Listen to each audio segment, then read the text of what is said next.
오늘 제목은 나의 하나님, 구원의 하나님입니다. 나의 하나님, 구원의 하나님. 다윗의 찬송시 첫째 시간입니다. 우리는 예상치 못한 위기 속에서 도움을 구합니다. 그때 누구를 찾고 있습니까?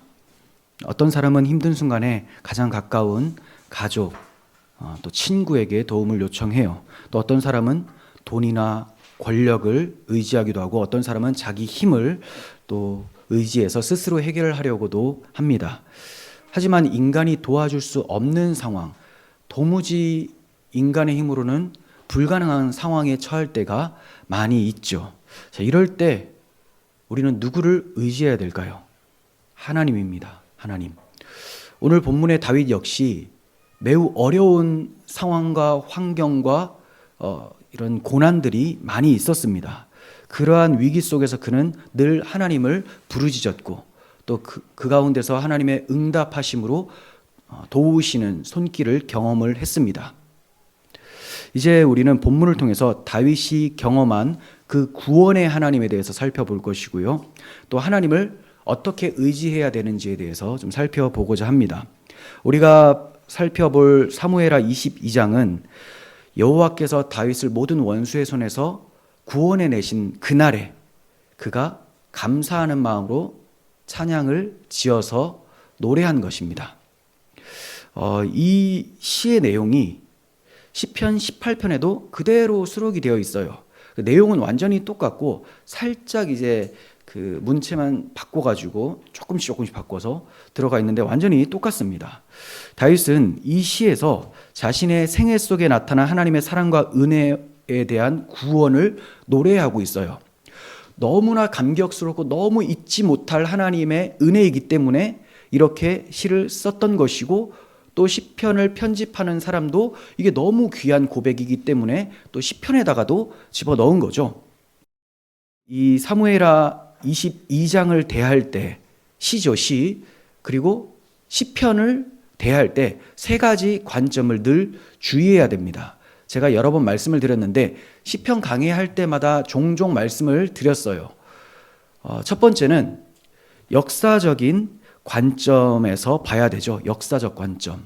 그럼 이 역사적 관점이면 이 시는 누구의 관점이냐? 다윗의 관점이죠. 다윗의 역사 속에서 어떤 일이 일어났었고 그때 다윗이 어떤 행동을 했었고 자, 이런 성도 다윗의 관점에서 봐야 되는 것이고 두 번째는 다윗은 예수 그리스도의 예표죠. 그래서 메시아적 관점으로 봐야 돼요. 구속사적인 관점입니다. 그러니까 다윗은 분명히 자기가 잘못해서 당하는 환난도 있고요. 또 하나님의 뜻 안에서 선하신 뜻 안에서 억울하게 당하고 있는 고난들도 있어요. 하지만 이 모든 것들은 바로 우리를 대속하여 십자가에서 죽으실 대속자 그리스도의 고난과 어려움들 이런 것들을 나타내고 있는 것임을 알고 있어야 됩니다.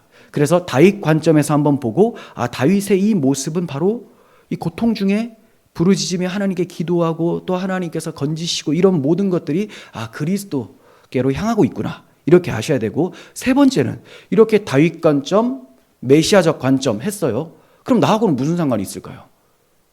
상관이 있어야 되겠죠. 그래서 적용적 관점, 성도적 관점이 있어야 되는 거예요. 이건 다른 관점이 아니고 다시 내가 다윗의 입장이 돼서 다윗과 같은 성도로서 이 땅을 살아갈 때 얻게 되는 교훈들을 발견해야 되는 거죠. 그런데 이것이 그리스도 안에 있는 성도인 나 이렇게 적용이 되어야 됩니다. 그래서 다윗, 그리스도 그리고 그 안에서 다시 다윗과 같은 나 이렇게 해석을 하셔야지만 시편을 올바르게 해석을 할 수가 있게 되는 거예요. 자, 1절을 봅니다. 여호와께서 다윗을 모든 원수의 손과 사울의 손에서 구원하신 그 날에 다윗이 이 노래의 말씀으로 여호와께 아뢰어. 이 시의 배경과 주제를 잘 나타내고 있죠. 다윗은 자신의 생애를 위협하던 대적들이 모두 물러가고 이제 자신의 왕국이 평온해졌을 때 구원하신 하나님의 은혜에 너무 감사해서 시를 지어 노래하고 있는 거예요. 고통으로 가득했던 피난 생활, 광야 생활, 사울의 계속되는 추적, 수많은 전투들을 돌아보면서 하나님께서 그 어려운 가운데 구해 주신 그 구원의 하나님을 찬양하지 않을 수가 없었던 겁니다. 그냥 찬양해야 되겠다라는 어떤 숙제를 얻은 것이 아니고 이 모든 자신의 삶을 돌아보면 하나님이 안 계신 적이 한 번도 없었고 하나님의 손길이 아닌 것이 하나도 없었음을 노래할 수밖에 없는 것이라는 거죠. 우리가 하나님께 은혜를 받았을 때 우리가 취할 수 있는 가장 기본적인 자세가 뭘까요? 은혜를 받았어요. 가장 기본적인 자세, 어떤 걸 취해야 될까요? 어떤 분은 너무 감사해서 저는 헌금을 해요. 저는 너무 감사해서 봉사를 합니다. 이렇게 말할 수 있죠. 그런데 이것도 너무 귀한 것이지만, 자, 이것을 할 때 그 마음의 중심이 어떠한 상태가 되었습니까? 은혜에 대한 감격함과 감사함이 있죠. 감사가 가장 기본적인 겁니다. 우리 기독교는 감사의 종교라고 할 수 있어요. 내가 무언가를 하고 뭔가를 받으면 그건 보상이 되죠. 근데 아무것도 하지 않고 아무 무익한 나를 위해 하나님이 베풀어 주신 것, 이걸 은혜라고 하는데 은혜를 받았기 때문에 감사가 나오는 거죠. 그래서 감사는 은혜 받은 성도에게 필수적으로 나타나는 반응입니다. 은혜 받은 성도는 감사하는 마음으로 자기의 입술을 열어서 고백을 해요. 감사 고백. 하나님 감사합니다. 기도하면서 고백을 많이 하겠죠. 그리고 곡조를 넣어서 하나님을 힘있게 찬양합니다. 나를 구원하신 하나님께 찬양으로 영광을 돌리게 되는 거예요. 다윗은 받은 은혜가 너무 감사해서 마음 다해 감사 시를 지어 노래하고 있는 거예요. 우리는 성공과 평안을 누리게 되면 이것이 하나님의 은혜의 손길 덕분임에도 불구하고 자칫하면 내 힘으로 이룬 것처럼 착각하기가 쉽습니다. 그러나 분명히 우리가 알아야 될 것은 우리의 삶을 주관하시고 인도하시는 분은 하나님이시라는 거죠. 하나님은 단순히 우리를 편안하게만 만드시는 분이 아니세요. 자기 백성답게 거룩하게 자라가도록 우리를 양육하시는 하나님이세요. 다윗이 경험한 구원도 하나님께서 단순히 다윗이라는 한 사람을 잘 세워서 정치적으로 입지를 세워서 야, 너 복 받았지 이거 해주려고 하신 것이 아니고 그 다윗 왕국이 곧 하나님의 나라의 통치를 보여주는 도구로 하나님이 사용하시는 것이죠. 그래서 그에게 이러한 구원이 임했었던 겁니다. 그냥 야 다윗 너 내 말 잘 들으니까 내가 세상에서 으뜸되게 해줄게 이런 게 아니었다라는 거죠. 하나님의 크신 뜻 계획 안에서 다윗이 쓰임받고 있고 그 가운데 어려움도 겪고 또 하나님의 도움의 손길도 경험하고 그렇게 됨으로써 점차 이 사람이 어떻게 됩니까? 아, 내 인생은 하나님이 주관자시구나. 내가 할 수 있는 것은 아무것도 없고 하나님의 은혜로만 사는 거구나. 돌아보니 감사하고 찬양할 것밖에 없구나라고 철저하게 하나님 의존적 신앙으로 자라가게 되는 거죠. 그러니까 많은 어려움을 겪고 난 이 다윗의 찬양을 보면 그의 신앙이 얼마나 성숙하게 되었는지를 알게 되는 거죠. 받은 은혜를 결코 잊어서는 안 됩니다. 인본주의로 가득한 세상은 우리에게 스스로를 높이라고 끊임없이 부추겨요. 하지만 은혜 입은 성도는 하나님의 절대 주권을 인정하며 하나님 중심으로 살아가기를 힘씁니다. 그렇게 살아가는 방편 중 하나가 하나님께 대한 감사, 찬양을 드리는 겁니다. 그래서 우리가 찬양도 자주자주 해야 돼요. 자주. 은혜를 생각하면 찬양이 나오죠. 근데 또 그 은혜를 잊지 않기 위해서 성경의 말씀을 곡조를 넣어서 만든 찬양곡들이 많이 있죠. 이런 것들도 자주 불러야 됩니다. 그렇게 함으로써 다시 하나님의 은혜를 생각하고 또 그 은혜에 감격해서 또 찬양을 하고 이것이 계속 이루어져야 되는 거예요. 다윗의 삶은 찬양하는 삶이었습니다. 그는 소년 다윗 때부터 하프를 켜면서 하나님을 찬양했었고 또 지금 이 모든 것을 다 하나님의 은혜임을 경험하고 나서도 또 찬양을 하고 있는 것이죠. 자, 2절에서 3절을 봅니다. 이르되 여호와는 나의 반석이시오 나의 요새시오 나를 위하여 나를 건지는 자시오 내가 피할 나의 반석의 하나님이시오, 나의 방패시오, 나의 구원의 뿌리시오, 나의 높은 망대시오, 그에게 피할 나의 피난처시오, 나의 구원자시라. 나를 폭력에서 구원하셨도다.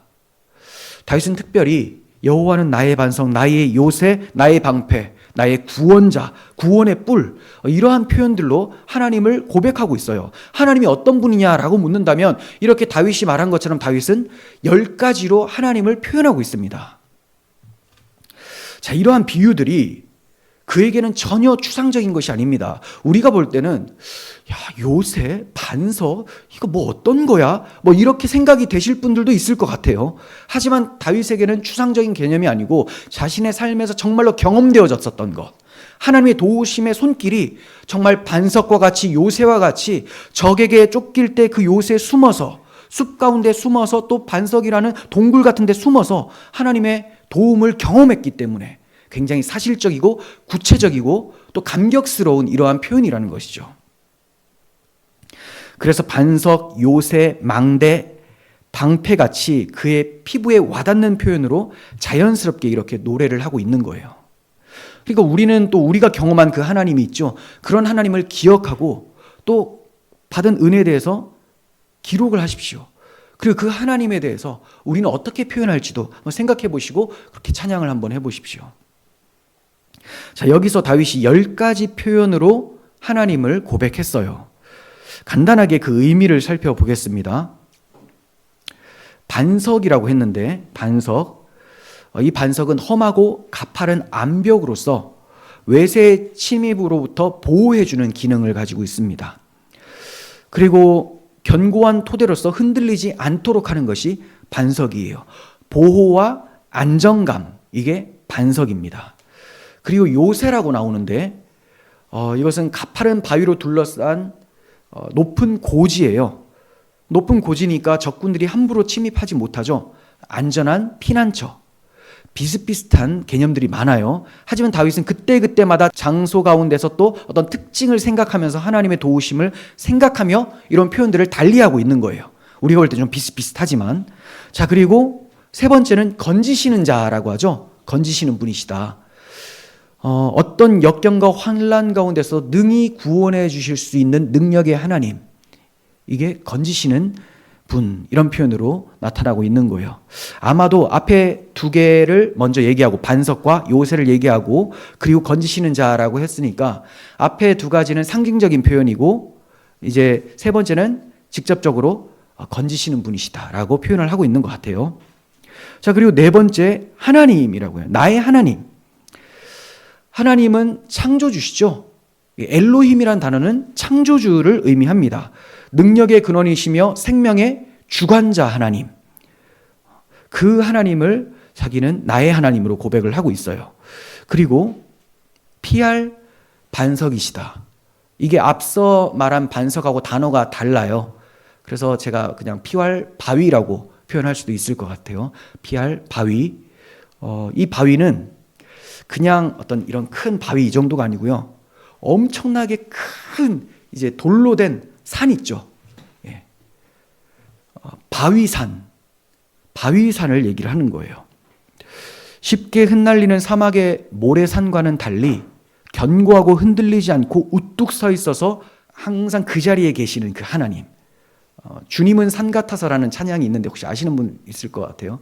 여전히 그 자리에 계셔 하는 그 찬양이 있습니다. 주님은 산 같아서 여전히 그 자리에 계셔. 이런 산이 바로 이제 이 바위이신 하나님, 이런 표현입니다. 그리고 방패라는 표현을 씁니다. 방패는 수비할 때 쓰는 무기죠. 악인의 모든 공격으로부터 철저히 보호해 주시는 하나님을 방패로 표현을 한 거예요. 그리고 구원의 뿔이라고 했는데 뿔은 방패와는 달리 이제 공격 무기입니다. 공격 무기. 그리고 이 뿔이 힘과 권세, 승리를 상징하는 표현이에요. 그래서 제단의 뿔이 있죠. 힘과 권세, 승리, 이런 걸 상징하기 때문에 뿔을 잡으면 어떻게 처형을 하지 못하는 이런 상황이 있습니다. 자, 그래서 하나님이 구원의 뿔을 드셨다는 것은 하나님이 능력으로 나를 구원하셨다, 이런 표현인 거예요. 자, 그리고 높은 망대가 나옵니다. 망대. 이 망대는 높은 안전한이라는 뜻입니다. 적의 공격이 전혀 미치지 못하는 높은 산성으로서 안전한 위치. 아까 제가 요새라고 표현한 것과 굉장히 유사한 그런 표현이죠. 그리고 피난처가 나오는데요. 하나님이 나의 피난처시다. 사막의 모래바람과 폭풍으로부터 피할 수 있는 바위 밑이나 동굴을 피난처라고 하는 거예요. 그러니까 꼭 사람이 아니더라도 어떤 자연 환경 재해로부터 피할 수 있는 보호처가 바로 하나님이시다. 그리고 구원자, 마지막에 구원자가 나오죠. 원수의 모든 도전을 꺾고 성도를 모든 위험으로부터 건지시는 하나님을 나타내는 표현이에요. 이 구원자는 이 시에 굉장히 여러 번 반복이 되어 나타납니다. 그러니까 다윗이 이 찬송을 하는 이유도 구원해 주신 것에 대한 감사 찬양이시다, 이렇게 알 수가 있겠죠. 오늘날 우리는 세상의 불안과 도전 속에서 무엇을 의지하고 살아갑니까? 우리의 개개인의 삶도 굉장히 어렵고 각자 형편이 어렵지 않은 사람이 없어요. 이유가 다 있고 고난이 다 있습니다. 국가적으로 굉장히 어려운 상황이고 또 이 자유민주주의 체제 자체도 굉장히 위협하고 이 자유민주주의 체제 자체가 위협이 된다는 것은 이제 우리 신앙의 자유가 침해되기 때문에 굉장히 위험한 상황이고 교회적으로도 굉장히 어렵고 또 교회의 교리, 진리를 지키는 면에서도 굉장히 많은 자유주의 신학이 들어왔기 때문에 많은 위협이 따르고 있죠. 자, 이런 상황에서 누구를 의지하고 무엇을 하고 있는지 돌아봐야 되는 겁니다. 정말 우리가 말로는 하나님이라고 하는데 정말 하나님을 부르짖고 하나님을 의지하고 있는지 아니면 여전히 세상의 방법들 그런 것들을 사용하면서 그걸 하나님보다 더 우선시하고 있는지 돌아보셔야 됩니다. 사람들은 경제적 안정, 사회적 지위, 자기 노력에 의존하려고 합니다. 하지만 결국 그러한 것들은 흔들릴 수밖에 없어요. 이 세상에 있는 모든 것들이 흔들립니다. 모든 것들이. 하나님 나라는 흔들리지 않는 나라라고 하죠. 개역 한글에서는 진동치 않는 나라라고 표현이 돼요. 그러면 이 나라는, 이 세상은 진동하는 나라는 겁니다. 이 진동하는 세상에서 어디에 우리가 서야지만 진동하지 않을까요? 굳건한 반석 되시는 하나님 위에 있을 때만, 하나님 안에 있을 때, 하나님만 의지하고 있을 때만 우리가 흔들리지 않는 거죠. 천지가 요동해도 하나님이 굳건한 반석이시기 때문에 성도는, 하나님을 의지하는 성도는 흔들리지 않는다는 거죠. 성도는 다윗처럼 오직 하나님을 의지해야 됩니다. 세상의 방법과 가치에 흔들리지 않고 하나님을 우리의 참된 방패와 피난처로 삼아야 돼요. 우리의 힘과 능력이 아니라 하나님의 능력, 구원의 뿔 되시는 하나님을 바라봐야 됩니다. 다윗이 이렇게 실제적으로 경험하고 하나님을 여러 가지로 표현했었던 것처럼 우리에게도 많은 표현들이 나타날 수 있었으면 좋겠어요. 다른 표현들도 그렇지만 특히 구원의 뿔이라는 표현은 구속사적으로 예수 그리스도를 예표합니다. 물론 다른 표현들도 다 예수님을 나타내는 거예요. 반석도 그렇고 요새도 그렇고 방주 자체도, 노아의 방주도 다 예수 그리스도를 나타내는 표현 아닙니까? 자, 그런데 여기서 구원의 뿔이 조금 더 이제 직접적으로 나타나게 되는데요. 구약 성경에서 뿔은 앞서 말씀드렸다시피 힘과 권세를 상징하는 단어예요. 시편 132편에서도 하나님께서는 내가 시온에서 다윗에게 뿔이 나게 할 것이다 라고 예언해 주셨습니다. 말씀해 주신 거죠. 내가 시온, 예루살렘, 그 성전이 있는 곳에, 그러니까 하나님의 이름을 두시고 거기에 하나님이 왕권을 주신 그곳에 다윗에게서 뿔이 나게 하신다. 다윗에게서 하나님의 능력, 구원이 일어난다는 거죠. 그런데 이 시편 132편의 하나님의 약속, 이 예언을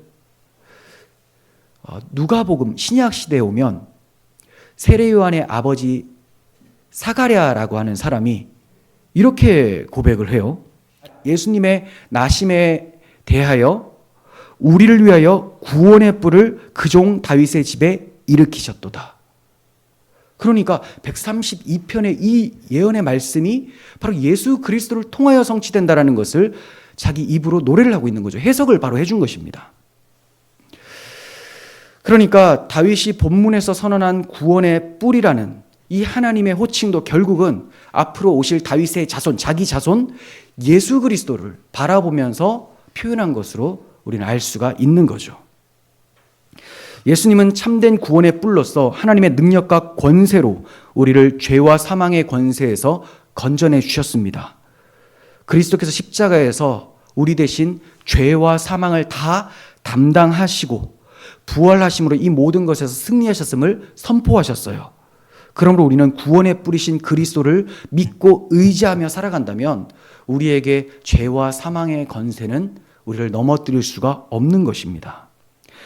우리가 승리를 날마다 그리스도 안에서 경험할 수가 있는 것이고 또 확정적인 승리도 이미 이루어졌음을 믿는다면 두려워할 것이 없다는 거죠. 항상 우리의 초점을 구원에 뿌리신 그리스도께 초점을 맞춰야 되는 겁니다. 다윗은 이러한 하나님을 절대적으로 의지하며 무엇보다 하나님을 나의 하나님이라고 표현을 하고 있습니다. 나의 하나님.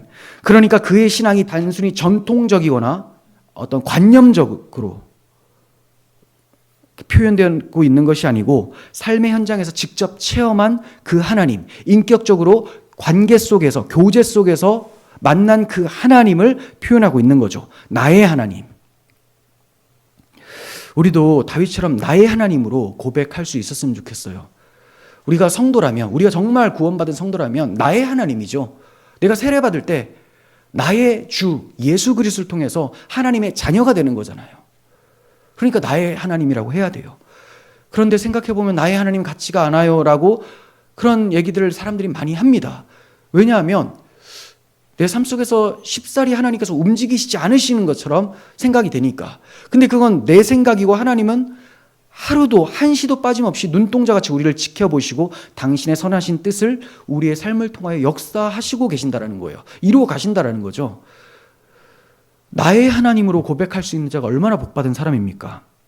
아무나 할 수 있는 게 아니에요.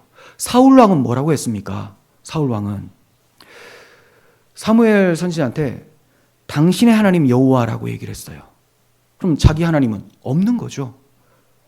사무엘 당신의 하나님 여호와. 이것은 다윗이 말한 나의 하나님과 본질적으로 다릅니다. 지금 사울 왕 같은 경우는 굉장히 피상적이고 형식적인 신앙생활이에요. 그러니까 이걸 우리는 종교생활이라고 해요. 인격적인 하나님이 아닙니다. 그냥 어디로부터 들었어요. 전통적으로 자기 유대 민족들이 경험했었던 그 하나님 나도 들어서 잘 알고 있다. 이 정도라는 거죠. 근데 다윗은 어때요? 진짜 경험한 거예요. 이스라엘 백성들이 광야 40년 동안 그 하나님의 손길을 경험했었던 것처럼 만나와 메추라기, 반석에 물이 터져나오는 그런 걸 경험했던 것처럼 다윗도 자신의 삶에서 그런 하나님의 도우심을 경험을 한 거죠. 그러니까 다윗은 남의 체험이 아니라 자기 체험으로 경험한 그 하나님이에요. 우리도 그래야 됩니다. 목사님의 하나님, 목사님께서 하나님이 그렇다니까 나도 그런 줄 알게요. 이렇게 가면 안 된다는 거죠. 성경에 표현되어 있는 하나님은 다 우리의 하나님이에요. 그 어느 것 하나도 빠짐없이 다 동일하신 하나님입니다. 나는 하나님이 공의의 하나님으로만 느껴져요. 사랑의 하나님 같지가 않아요. 그럴 리가 없습니다. 공의의 하나님은 사랑의 하나님이세요. 도우시는 하나님은 징계하시는 하나님이십니다. 징계가 있으면 도우심도 있는 거예요. 내가 발견하지 못하고 보지 않으려고 해서 그런 것이지. 내 얄팍한 어떤 생각이나 근시안적인 시각으로 바라보다 보니까 하나님이 아무것도 하지 않으신 것 같고 편협한 하나님으로 보일 수가 있지만 그건 내 신앙에 문제가 있는 것입니다. 하나님께서 베풀어 주신 구원의 은혜를 늘 기억하시면서 다윗이 나의 하나님이라고 고백했던 것처럼 우리도 계속해서 나의 하나님을 고백할 수 있었으면 좋겠어요. 4절에서 7절을 봅니다. 내가 찬송받으실 여호와께 아뢰리니 내 원수들에게서 구원을 받으리로다.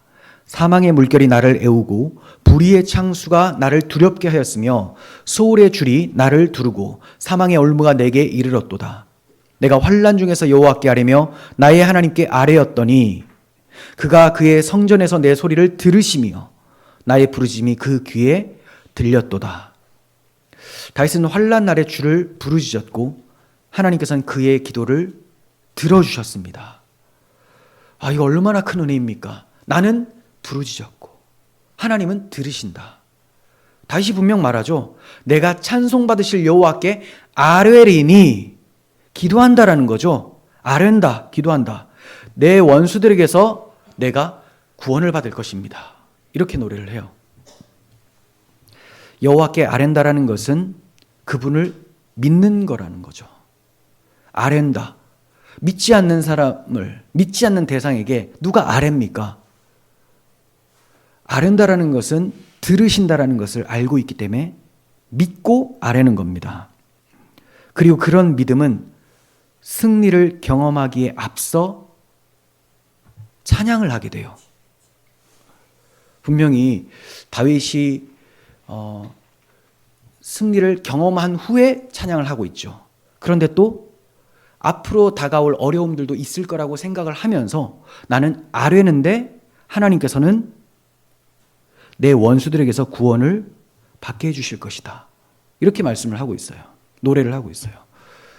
그러니까 우리가 진짜 하나님을 믿고 기도를 한다면 이미 이루어진 사실처럼 살아가야 되는 거예요. 하나님은 들어주시는 하나님이시니까. 다윗처럼 우리를 포함해서 역사상 모든 성도들은 대적들로부터 위협을 받아왔습니다. 안 받을 수가 없어요. 다윗은 왜 위험을 받았을까요? 다윗은 하나님의 마음에 맞는 사람이죠. 하나님 마음에 합한 사람. 그런데 사람의 마음에 합한 사람이라고는 표현이 안 나와요. 왜냐? 하나님의 마음에 합하면 사람의 마음에 불편합니다. 예수님만큼 하나님 마음에 딱 맞는 사람이 어디 있습니까? 하나님의 아들이신데. 그러니 세상에 왔더니 자기 백성이 예수님을 알아보지 못하고 죽이죠. 대적합니다. 우리가 예수 그리스도 안에 있는 사람이라면, 하나님께서 나를 기뻐하신다면 이 세상의 사람들이, 대적들이 가만히 두지 않습니다. 이것은 창세기부터 에덴 동산 죄가 범해진 후부터 계속해서 되어 왔던 겁니다. 여자의 후손 줄기와 뱀의 후손 줄기는 끊임없이 갈등과 대적을 반복하면서 역사가 진행되어 온 것이죠. 그래서 오늘날 우리의 대적은 제일 먼저는 내 안에 있는 죄성들, 내 안에 육체의 연약함을 가지고 마귀가 끊임없이 유혹하고 넘어뜨리려 하는 것들, 이것들을 깨어서 대적하고 쳐서 복종시켜서 거룩한 하나님의 자녀답게 살아가도록 십자가를 바라보고 은혜에 주목을 해야 되겠죠. 제일 먼저는 내 안에, 내 마음이죠. 또 뭐가 있습니까? 교회 안에도 다른 복음을 가지고 들어오고 교회의 경건을 무너뜨리려고 하는 시도들, 또 다른 신학을 가지고 오고, 이런 것들이 대적이죠. 국가적으로도 계속 말씀을 드리지만 복음을 회방하기 위해서, 신앙의 자유를 빼앗기 위해서 호시탐탐 이념을 통해 정치하고 법안을 발의하고, 이것들이 다 여호와의 대적입니다. 우리의 신앙의 주인이신 그리스도를 대적하는 행위가 여호와를 대적하는 행위예요. 끊임없이 기독교는 공격받아 왔고, 이러한 공격 속에서도 기독교인들은 하나님을 찾았습니다. 기독교가 사라지지 않았어요. 온 세상이 기독교를 너무 싫어하는데 기독교가 사라지질 않아요. 뭐 이런 종교가 다 있나 할 정도로 그렇게 많은 박해를 받았는데도 왜 사라지지 않습니까? 하나님께서 도우시는 하나님, 건지시는 하나님, 반석이신 하나님, 하나님의 뜻을 교회를 통하여 이루어 가시기 때문에 교회가 사라지지 않는 것입니다. 그들에게 무엇이 있기에? 복음이 있으니까. 복음, 하나님의 말씀이죠. 천지는 없어져도 하나님 말씀은 영원하다라고 말씀하셨습니다. 그러므로 교회도 영원히 존재해요. 제 아무리 많은 대적들이 교회를 넘어뜨리려고 해도 교회가 위축돼 보일 수는 있지만, 점점 세력이 약해져 보일 수는 있지만 사라지진 않아요. 또다시 부흥하게 됩니다. 그런데 그러한 교회들의 특징은 뭐냐? 역사 속에서 끊임없이 하나님을 구하고 찾고 의지하고 그분의 응답을 경험을 했다라는 겁니다. 그리고 그런 사람들의 입술에서는 끝없는 찬송이 나왔었던 거예요. 우리가 왜 예배를 지키려고 합니까? 무슨 수를 써서라도 예배를 지키고 또 예배를 무엇보다 우선시하는 게 뭡니까? 구원의 그 은혜에 감사해서 하나님께 찬양과 경배를 드리고 감사하는 시간이기 때문에, 하나님께 감사하는 시간이 나의 어떠한 유익보다 더 큰 기쁨이며 가장 큰 유익임을 알기 때문에 이 예배를 지키려고 하는 것이죠. 믿음의 기도와 감사 찬양을 드리는 성도는 원수들로부터 구원을 받아왔습니다. 영적인 면에서 보호함을 받는 것은 물론이고 어떨 때는 물리적인 면에서도 보호를 받았습니다. 우리 하나님은 자기 백성의 간구함에 귀를 기울여 주시는 하나님이세요. 우리 기도를 들으시는 하나님이 계시다라는 것 자체가 우리에게 위로가 되죠. 내가 원하는 대로 들어주지 않으셔도 듣고 계시는 것만 자체가 위로가 아닙니까? 그래도 하나님이 듣고 계시구나. 난 네 얘기 안 들어. 이거 완전히 괴롭죠. 근데 내가 원하는 대로 해주시지 않으셔도 하나님이 알겠어. 이것만 해주셔도 성도들에게는 너무나 큰 위로가 됩니다. 어차피 우리는 이 땅에서 많은 것을 받지 못해도 새하늘과 새 땅에서 주님께서 마련해 놓으신 아름다운 풍성한 하나님 하늘의 것들로 우리는 경험을 하게 될 거예요. 그러니까 그 하나님이 지금 나를 외면치 않고 듣고 계신다는 그 사실만으로 우리는 위로를 받을 수가 있어요. 그래서 기독교 역사 속에서도 그 많은 어려움 속에서 하나님의 도움을 구했는데 정말 죽임당한 사람도 있습니다. 도움을 받은 사람도 있고요. 근데 죽임당한 사람들 마음에도 평안함과 안정감이 있는 거죠. 왜냐하면 하나님이 나를 지켜보고 계시고 나의 기도를 들으시고 계신다는 걸 알고 있기 때문에. 이 땅에서 사는 것 80년, 90년, 어떤 사람은 20년, 10년 빨리 갈 수 있습니다. 하지만 그 이후의 삶은 다 똑같아요. 기독교인들. 영원한 하나님 앞에서의 영광이죠. 그러므로 우리는 위로를 받을 수가 있고 힘을 얻을 수가 있는 거예요. 다윗을 향한 원수들의 압박이 얼마나 심했는지 다윗은 그것을 사망의 물결이 나를 애우고 불의의 창수가 나를 두렵게 하였으며 라고 합니다. 자, 이것은 숱한 전쟁의 위험을 상징하는 거예요. 그리고 수월의 줄이 나를 두르고 사망의 올무가 내게 이르렀도다 라고 하죠. 대적자의 간계를 마치 사냥꾼의 그 도구를 비유해서 말하고 있는 겁니다. 우리를 넘어뜨리려고 하는 대적들이 마치 사냥꾼처럼 우리를 올무나서 잡아들이려고 한다. 이것을 다윗이 지금 표현하고 있는 거예요. 특히 스올의 줄과 사망의 올무라는 표현, 자, 스올, 사망 이런 단어는 굉장히 비참하고 가장 밑바닥에 있는 상태죠. 자, 이게 누구에게로 넘어갑니까? 다윗이 지금 스올의 줄과 사망의 올무가 자기를 두르고 있는데 다윗은 예수 그리스도의 예표라고 했습니다. 바로 예수님께서 스올의 줄과 사망의 올무를 감당하신 거예요. 십자가에서 우리 대신 죽임을 당하시고 무덤에서 장사되었던 상태를 상징적으로 떠올리게 하는 표현들이죠. 결국 다윗이 받은 구원은 장차 예수 그리스도 안에서 완성될 구원, 곧 죄와 사망의 권세에서 벗어나는 구원을 미리 보여주는 예표적인 사건이었어요. 오늘날에도 성도가 경험하는 고난은 다양한 형태로 몰려옵니다. 하지만 그 본질에는 죄와 죽음 그리고 사탄의 권세가 도사리고 있습니다. 그러나 십자가에서 죽으시고 부활하신 예수님은 사망에 매여 종로로 타던 우리를 구원해 주셨어요. 이제 우리를 풀어 놓아주시고 넓은 곳으로 다닐 수 있도록 하셨습니다. 협소한 곳에서 신음하며 괴롭게 답답하게 살던 우리를, 종살이하던 우리를 이제 넓은 곳으로 자유케 하여 주셨습니다. 부르짖는 기도를 들으시는 하나님께서 지금 살아계시기 때문에 성도는 절망 상황에서도 절망치 않고 소망 중에 기도할 수 있는 것입니다. 8절에서 16절 봅니다.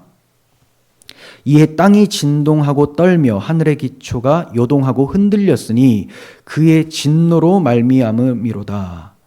그의 코에서 연기가 오르고 입에서 불이 나와 사름이여 그 불에 숯이 피었도다. 그가 또 하늘을 들이우고 강림하시니 그의 발 아래는 어두캄캄하였도다. 그룹을 타고 나르시며 바람 날개 위에 나타나셨도다. 그가 흑암 곧 모인 물과 공중에 빽빽한 구름으로 둘린 장막을 삼으시며 그 앞에 있는 광채로 말미암아 숯불이 피었도다. 여호와께서 하늘에서 우레소리를 내시며 지존하신 자가 음성을 내시며 화살을 날려 그들을 흩으시며 번개로 무찌르셨도다. 이럴 때 여호와의 꾸지람과 콧김으로 말미암아 물 밑이 드러나고 세상의 기초가 나타났도다. 네, 시간 관계상 이거 하나씩 다 살펴드리기는 좀 그렇고, 그리고 또 그렇게 꼭 살펴야 되는 것 같지는 않아요. 이게 어떤 느낌인지만 아시면 됩니다. 네. 어떤 장면이냐면 우리가 방금 읽었지만 10절에 그가 하늘을 들이우고 강림하시니라고 하죠. 하나님께서 강림하시는 장면을 이렇게 여러 가지 표현으로 나타낸 겁니다.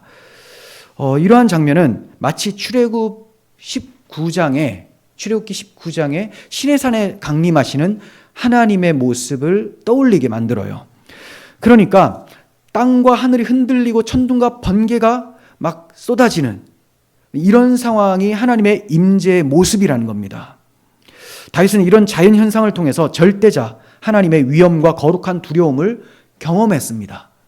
그러니까 하나님이 임하신다면 정말 이게 두렵고 떨리는구나, 이것을 경험한 거예요. 하나님이 강림하시는 것은 그냥 심심해서 내려오시는 게 아니겠죠. 악인에게는 공의로운 형벌, 하지만 하나님의 백성에게는 자비와 보호와 구원을 위해서 내려오시는 거예요. 하나님께서 진노 가운데 강림하실 때 그분은 악인을 심판하시지만 동시에 자기 백성을 구원해 주십니다. 이런 다윗의 경험을 통한 표현은 하나님이 멀리 계시는 분이 아니고 강림하셔서 나를 위해 도우시는 하나님이심을 경험하고 노래하는 거죠. 다윗은 스스로를 지키거나 자신의 군사력을 의지하지 않았습니다. 분명히 자기는 힘이 있음에도 불구하고 저는 힘이 없고 오직 하나님이 나의 구원자십니다라고 고백을 하고 있는 거예요.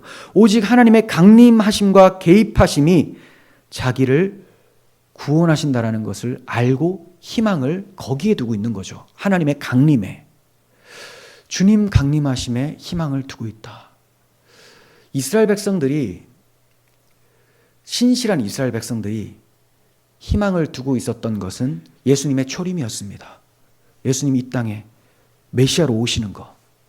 그래서 시므온과 같은 그 아기 예수님 만났을 때 이제 내가 주의 구원을 보는도다, 이렇게 고백을 하죠. 근데 지금 우리와 같은 사람들은 어떠한 강림을 기대합니까? 재림이죠. 다시 오실 그 예수님. 우리의 희망은 거기에 있습니다. 초림하셔서 우리를 위하여 대속하신 그 주님이 그냥 죽으신 것이 아니고 하나님의 능력으로 살아나셔서 하나님의 아들이심을 선포하시고 우리를 완전히 구원하셨음을 확증하셨어요. 그리고 승천하시면서 고아와 같이 우리를 내버려 두지 않으시고 우리 모든 자들의 마음에 성령님을 부어주셔서 지금 우리를 늘 지키시고 보호 인도하고 계시고 있는 거죠. 그렇게 우리가 신앙 안에서 잘 지켜짐을 받다가 주님이 다시 오실 때 그 나라는 우리의 영광의 나라가 되는 것입니다. 그게 바로 성도들의 소망이죠.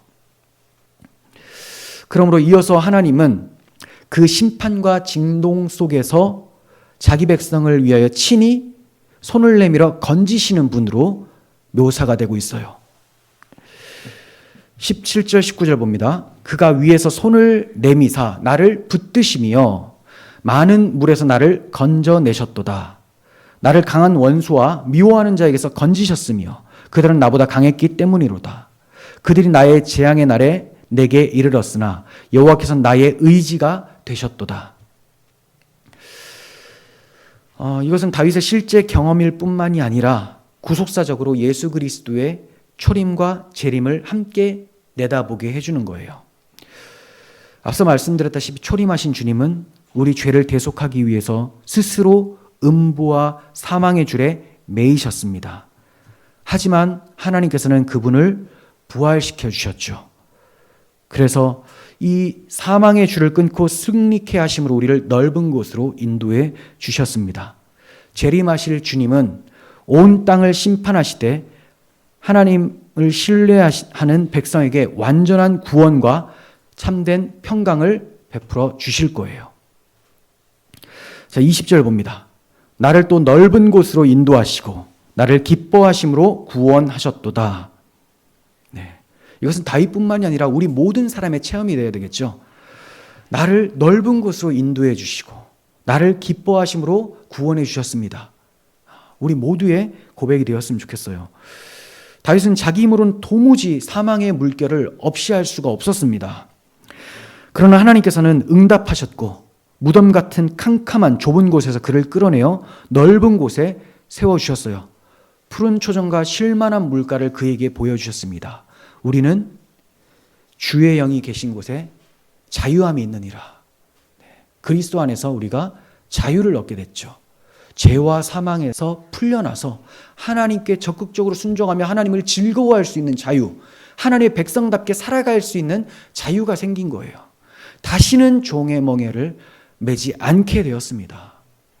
그럼에도 이 은혜를 망각한다면 그 사람은 또 종의 멍에로 들어가요. 또 종의 멍에. 율법주의, 행위주의 이런 걸로 들어가게 되죠.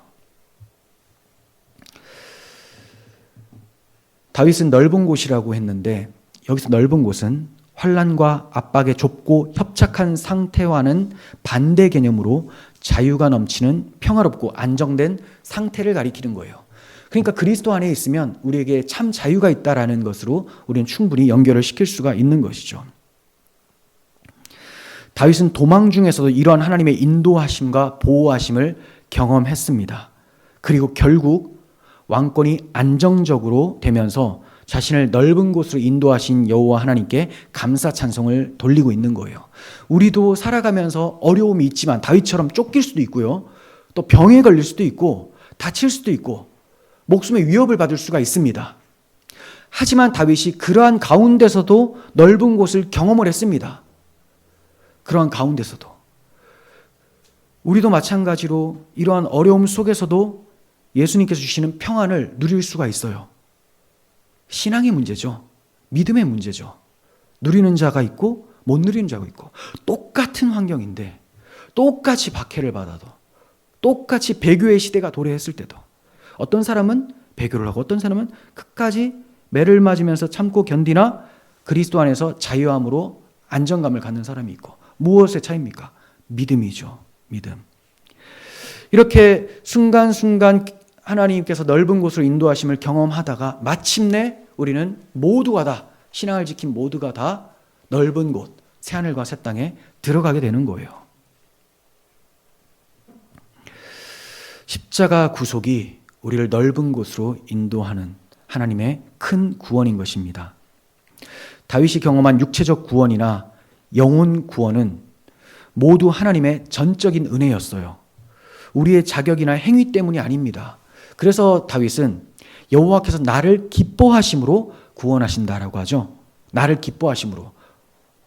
자기가 잘해서 기뻐해요? 아니에요. 모든 사람은 다 죄인입니다. 하나님 앞에서 형벌을 받아야 될 죄인이라는 거죠. 그런데 하나님께서 창세전에 다윗을 기뻐하시고 또 여러분들을 기뻐하셔서 택하여 주시고 역사 속에서 당신의 백성으로 때가 되어 불러주셔서 우리에게 구원이 발생되는 거죠. 내가 잘해서가 아니고. 그래서 다윗은 자기의 공로로 돌리지 않고 여호와께서 나를 기뻐하시기 때문에 나를 구원해 주십니다. 이렇게 고백을 하고 있는 것입니다.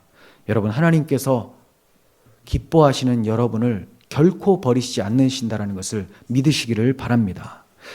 하나님께서 여러분을 버리신다면 여러분과 함께 누구를 버리게 되는 거예요? 예수 그리스도를 버리게 되는 거예요. 우리가 그리스도와 연합이 되어서 그분의 몸이 되었는데 몸만 버리고 머리는 남겨두겠다라고 하면 이게 사람입니까 이게? 아니죠. 함께 구원받는 거예요. 물론 이렇게 연합된 자의 특징은 날마다 주를 고백하고 찬송하고 믿음 지키기를 힘씁니다. 끝까지 견디는 자, 끝까지. 다윗은 전쟁터에서도 도피 생활 중에서도 끊임없이 하나님을 나의 반석, 나의 요새, 나의 피난처로 인정을 했습니다. 이러한 신앙 고백은 배웠다고 해서 머리로 안다고 해서 가능한 것이 아니고 실제적으로 삶에서 경험해야지만 확신하며 노래할 수가 있는 것이죠. 성경은 인간의 전적 부패와 무능을 강조하며 오직 예수 그리스도의 은혜가 아니면 구원이 없다고 말씀하고 있습니다. 그래서 다윗은 여호와께서 나를 기뻐하심으로 구원하셨다 이렇게 고백한 거예요. 다윗 역시 자신의 무능함을 절감했기에 소울의 줄과 사망의 올무에서 끌어내 주실 분은 하나님밖에 없습니다 라고 고백을 했던 것입니다. 환난 가운데 지푸라기라도 잡으려는 심정으로 세상적인 방법을 찾기 전에 다윗은 먼저 하나님께 부르짖었습니다. 오늘날 성도들도 마음이 좁아질수록 또 문제와 두려움이 커질수록 더 힘써 기도해야 됩니다. 교회 역사 속에서 또 개인의 삶 속에서 하나님이 계시지 않는 것 같은 순간이 종종 있었지만 그때마저도 성도는 부르짖을 수 있는 존재였어요. 하나님께서는 반드시 응답하시며 때로는 초월적으로 때로는 내재적으로 우리를 구원하세요. 초월적으로 구원하신다는 것은 쉽게 말해 기적을 통해서 초자연적인 것을 통해서 역사하신다는 겁니다. 하지만 이것은 자주 발생되는 방법은 아닙니다. 하나님은 질서의 하나님이시기 때문에 이러한 것들은 아주 특별한 순간에 나타납니다. 내재적으로 우리를 구원하신다는 것은 일상과 사람, 제도나 자연 법칙 속에서 또 우리의 마음을 변화시켜서 어떤 사람의 마음을 바꿔내시거나 사람을 만나게 하시거나 이 모든 것들을 통해서 제도를 통해서 은밀하게 일하시는 하나님을 말하는 거예요. 하나님은 초월적으로도 내재적으로도 역사하십니다. 둘 다 하나님이 일하시는 구원의 역사예요. 다윗이 말한 구원의 뿔, 반석은 신약 시대에 이르러 완전하고도 분명하게 예수 그리스도 안에서 성취되었습니다. 결국 우리의 찬송이 더욱 풍성해지려면 십자가에서 완성된 구원의 은혜를 붙들어야 됩니다. 우리가 그냥 여기 가사 띄워주니까 곡조는 많이 들어봤으니까 부르는 것, 그거는 그냥 노래예요, 노래. 하지만 하나님을 노래한다, 찬양한다라는 것은 경험을 가지고 하는 거예요. 경험. 나에게 베풀어 주신 구원의 은혜, 십자가 대속의 은혜, 그리고 지금까지 살아오시면서 내가 경험했던, 여러분이 경험했던 하나님의 손길들, 이것으로 인해서 인격적인 하나님께 대한 반응이 찬양인 것이죠. 우리가 그리스도께 집중하지 못하면 올바른 찬양을 돌릴 수가 없고 나의 삶 속에서 역사하시는 하나님을 깨어서 주목하지 못한다면 찬양이 나올 수가 없어요. 지금도 하나님은 우리 삶 속에 손길을 뻗치고 계십니다. 잘 생각해 보세요. 돌아가셔서 집에서도 어느 것 하나 그냥 있을 수가 없죠. 왜냐하면 이 세상이 지금 유지되고 있는 것도 하나님의 긍휼하심으로 인한 손길, 보호하심 때문에 그렇습니다. 하나님을 떠나고 죄악된 타락한 사회는 바로 불심판을 받아야 마땅한데 이게 왜 유지됩니까? 하나님이 아직 때가 아니다 하고 막아두시기 때문에 그렇죠. 왜 나라들이 바로바로 멸망하지 않고 어떨 때는 좀 부흥하다가 어떨 때는 쇠퇴하다가 이렇게 됩니까? 역사의 주관자 하나님의 뜻대로 되는 것입니다. 그 하나님을 우리는 경험할 수 있어야 돼요. 깨어있는 자만이 경험을 할 수 있습니다. 이렇게 그리스도 안에서 늘 깨어있고 나의 삶을 돌아보는 사람이 예배와 찬양과 삶을 살아갈 때 하나님 중심적으로 살 수가 있는 것입니다. 시편은 흔히 성도의 눈물과 웃음이 담긴 노래라고 별명을 짓습니다. 왜냐하면 그 안에 고통스러운 탄식도 있고요. 환희에 찬 감사 기도도 있습니다. 다윗의 시에는 오랜 세월 피난 생활을 거치면서 그가 살아낸 인생의 고난이 녹아져 있고 또 그 고난 속에서 체험된 구원의 기쁨이 농축되어 있습니다. 우리도 마찬가지죠. 일상에서 작은 문제부터 삶 전체를 뒤흔들 만큼 큰 시험까지 그 자리에 실제로 찾아오시는 하나님을 만나는 순간 우리의 신앙은 추상적이지 않고 굉장히 실제적으로 됩니다. 그리고 그 하나님을 진심으로 노래하게 돼요. 그리고 그 하나님에 대해서 우리는 간증하게 되죠. 내가 진정으로 나의 하나님이라고 찬송하며 간증할 수 있다면 많은 내 주변의 사람들도 이러한 영향을 받아서 하나님 앞으로 나오게 될 수 있을 겁니다. 말씀을 이제 마무리하려고 합니다. 오늘 말씀을 통해서 우리는 다윗의 하나님을 나의 하나님으로 고백해야 되는 이유를 보았습니다.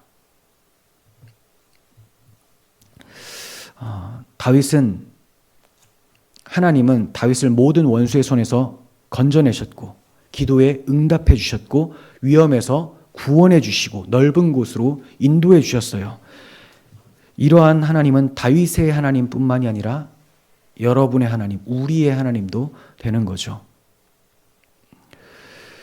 우리도 다윗처럼 하나님의 구원을 체험하고 그 은혜를 기억하며 감사 찬양을 드리는 성도가 되어야 합니다. 우리의 신앙은 단순한 지식이나 형식적인 예배가 아니라 삶 전체에서 경험적으로 드려지는 예배의 삶이 되어야 되는 것입니다. 다윗이 찬양한 하나님은 오늘날에도 동일한 하나님이세요. 하나님은 우리의 반석이시고 피난처시고 우리의 기도를 들으시고 응답해 주십니다. 환난 중에 우리를 구원해 주시고 우리를 넓은 곳으로 인도해 주시는 분이세요. 하나님 우리를 기뻐하시고 끝까지 우리를 붙드시며 승리케 하시는 하나님이십니다. 우리 모두가 이 사실을 믿고 담대하게 하나님만 바라며 살아갈 수 있었으면 좋겠습니다. 삶이 고단하고 어려운 일들, 사정들이 많이 있는 줄을 압니다. 많은 사람들이 힘들어합니다. 우리 성도님들도. 건강 때문에도 그렇고 사업 때문에, 자식 때문에 여러 어려움들이 다 있죠. 그런데